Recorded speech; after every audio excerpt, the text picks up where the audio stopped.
सिद्धि की शादी के बाद वो ससुराल चली जाती है। पीछे रह जाती है भाभी रानी।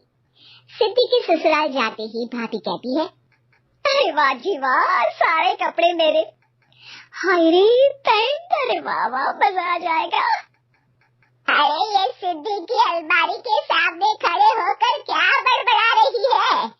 जा जाकर देख मेहमानों को विदाई की मिठाई मिली कि नहीं।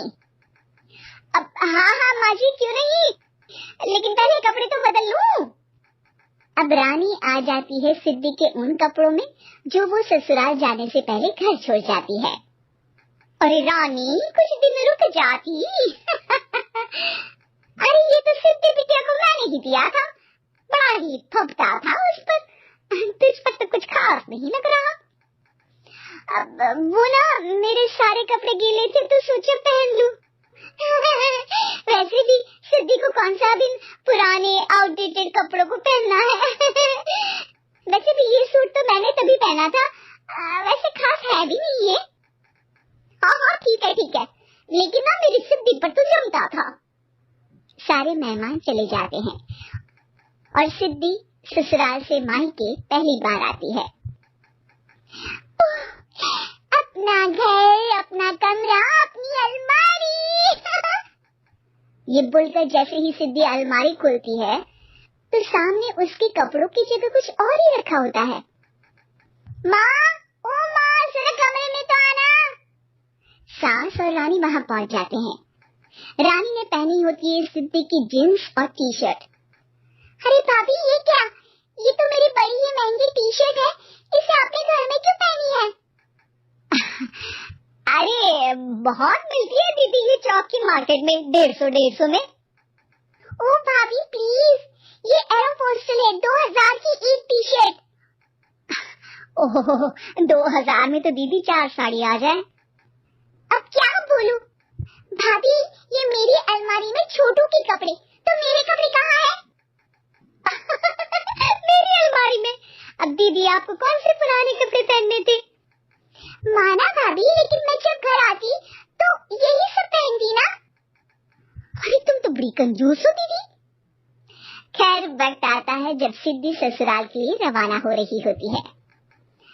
अरे रानी, अंदर से सिद्धि का गिफ्ट ले आ, लड़की पहली बार ससुराल से मायके आई है।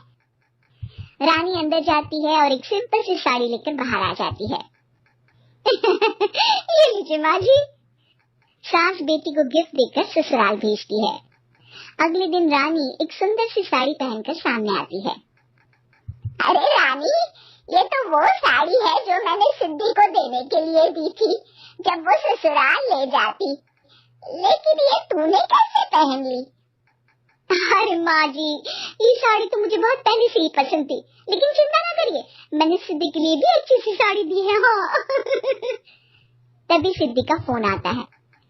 क्या माँ, कुछ अच्छा तो दिया होता ससुराल ले जाने के लिए। अरे पहले दिखा दिया होता। ये चमकते हुए पैकेट में नौकरानी वाली साड़ी मत दिया करो माँ। अरे बेटे, वो तेरी भाभी ने ना गलती से उससे पैकेट बदल गया। हाँ, मैं कल ही तेरे भाई के हाथ से तेरा वाला पैकेट भेज दूंगी। अरे रहने दो माँ, आई एम श्योर भाभी ने अभी वही साड़ी पहनी होगी जो तुमने मेरे लिए रखी थी। तुम तो समझ नहीं पाई उनको। खैर छोड़ो, मैं ज्यादा बोलती अच्छी नहीं लगती, रहने दो, आपको उन्हीं के साथ रहना है, फिर बात करेंगे।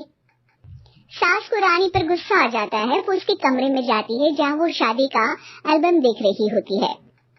रानी, मार्केट जाकर एक ऐसी ही साड़ी लेकर आ, कल प्रतीक जाकर सिद्धि के घर दे आएगा। अरे क्यों माँ जी, कितनी साड़ी देनी है दीदी को, यहाँ कोई सेल लगी है क्या? अरे चुप कर, मेरे बेटी के हिस्से की साड़ी खुद पहन ली, अब ज्यादा ज्ञान बांट रही है। एक दिन सिद्धि का फोन आता है। माँ, मेरी सास ने आप सबको खाने पर बुलाया है। सारे लोग सिद्धि के ससुराल पहुँचते हैं। खाना खाकर वो लोग निकल रहे होते हैं कि सिद्धि की सास सभी को गिफ्ट देती है। अरे बहन जी, बेटी के घर का खाना खा लिया, यही बहुत है, जो आप ऊपर से गिफ्ट भी दे रही है। अरे बहन जी, आप भी कहाँ इन बातों पर विश्वास कर रही हैं। सास सभी को गिफ्ट देती है, लेकिन रानी को जो साड़ी देती है वो अजीब सी हरे रंग की, लाल रंग की बड़ी छाप वाली होती है। अरे छी, ये कौन पहनेगा? सासू माँ को तो जरी वाली इतनी सुंदर, और मेरे लिए ये नौकरानी वाली। अरे भाभी, दरअसल मैं जब भी घर आती थी आप वापसी में ऐसी ही साड़ी देती थी ना, तो माँ ने सोचा कि आपको आपकी पसंद की ही साड़ी क्यों ना दी जाए। बेचारी रानी, बोलती भी तो क्या। सिद्धि और सास रानी का चेहरा देखकर हंसने लगती है, तो रानी समझ जाती है कि अपने ही बिछाए जाल में वो फंस चुकी है।